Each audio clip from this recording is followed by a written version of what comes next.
All right, ladies and gentlemen, welcome to your last lesson for this first unit of grade 9 theory. We're talking about accidentals, specifically sharps and flats and natural signs.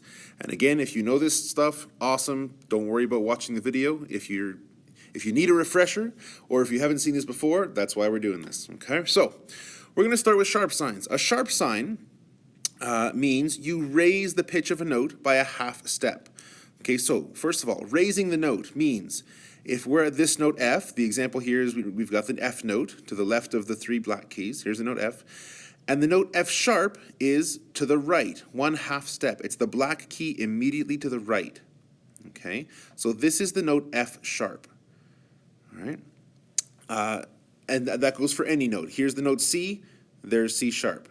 There's D sharp, always. Okay, so that's what a sharp sign does. Think of if you can't quite remember, if you have trouble remembering what the sharp does, think of the word sharp itself. If something is sharp, it has a point. It sort of sticks up and out of the texture. So I think of that point, that needle up. That's what sharp means. It raises the note.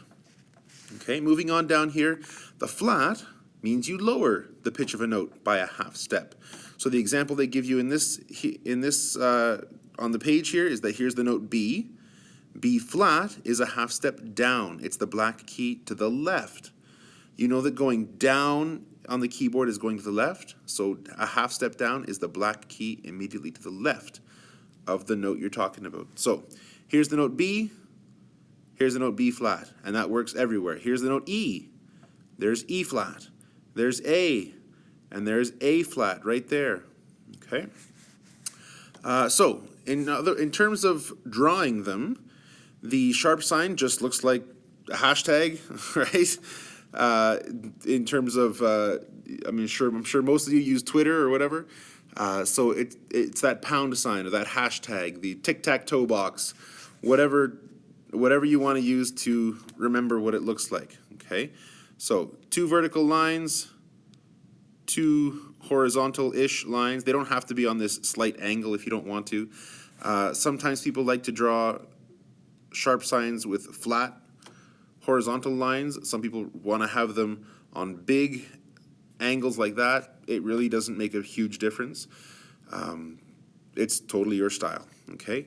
In terms of the flat signs, you have a straight vertical line, and then it looks kind of like an off-kilter B, right? A B that's been sort of squished a little bit.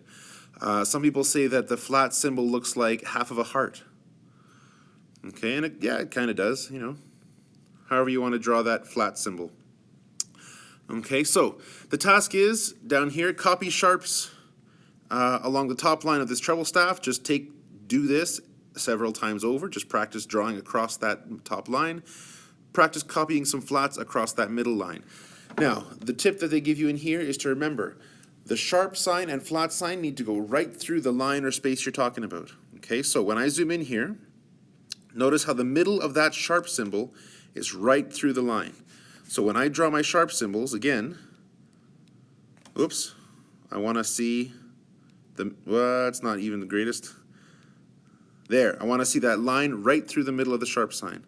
I'll do it again, maybe a little bit wider. There, that's a great looking sharp. Okay, just like that. When you're going for the flats, the body of that flat symbol, the meaty part, that's what goes through the line. So when I'm drawing a flat symbol, I'm drawing the vertical line and a swoosh. Vertical line, swoosh. Vertical line, swoosh. Right through that middle line. Okay? Practice that. Pause the video right now, practice doing a few of those, and then we'll carry on to the next page. Off you go.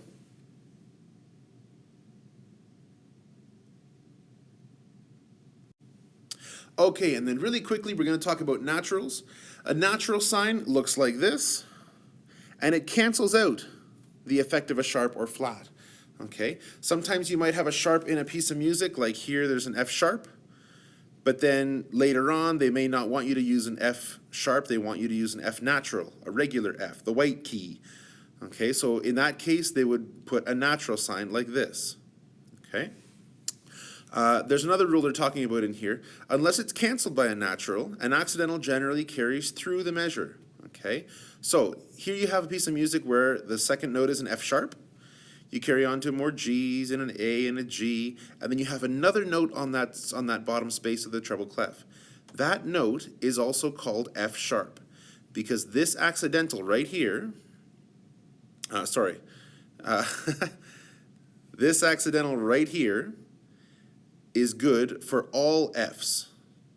Okay? Anytime you have an accidental, a sharp or a flat in a piece of music, it is good for all notes of that pitch up until you hit a bar line. All right? So in this piece of music, there's an F sharp, and because of this sharp symbol, this note is also F sharp. Unless it's written like this. Here's the F sharp again, and now when we get to this one, the composer puts a natural sign. That means they specifically want you to use a natural F here, not F sharp. Okay? So that's what a natural does. It cancels out previously existing sharp or flat. Okay? The natural sign looks like a box with two lines coming out of it. When I draw it, I think of two L's. Here's an L that way, and an upside down L that way. An L and an upside down L. You know, that works for me. Some people prefer to just literally draw a box and then draw two lines. Okay? Again, personal preference. Okay? So your task, make the second note in each of these examples a natural. All you have to do is put a natural sign in front of that second note. Okay? I'm going to zoom in here and do the first one with you. Again, the body of the natural sign has to go right through that space. So I'm going to do my L and my other L. Notice how it's right on the space. Okay? So you're going to carry on for those three, for those other two examples, this guy here and this guy over here. And then a little bit of analysis. Accidentals are a collective word for sharps, flats, and naturals. The word accidentals means all three of them. Okay? That appear during a piece of music. So your task in these next two lines is to circle all the accidentals you can find in this piece of music. All right? And then down here, one more task, add accidentals to make all the Fs in this piece become F sharps. So in this bottom line, all you need to do is add sharp symbols on all the Fs that you find. All right? So carry on with that. We'll take it up in class. Enjoy, and congratulations on being done Unit 1. We're going to get ready for our first test real soon.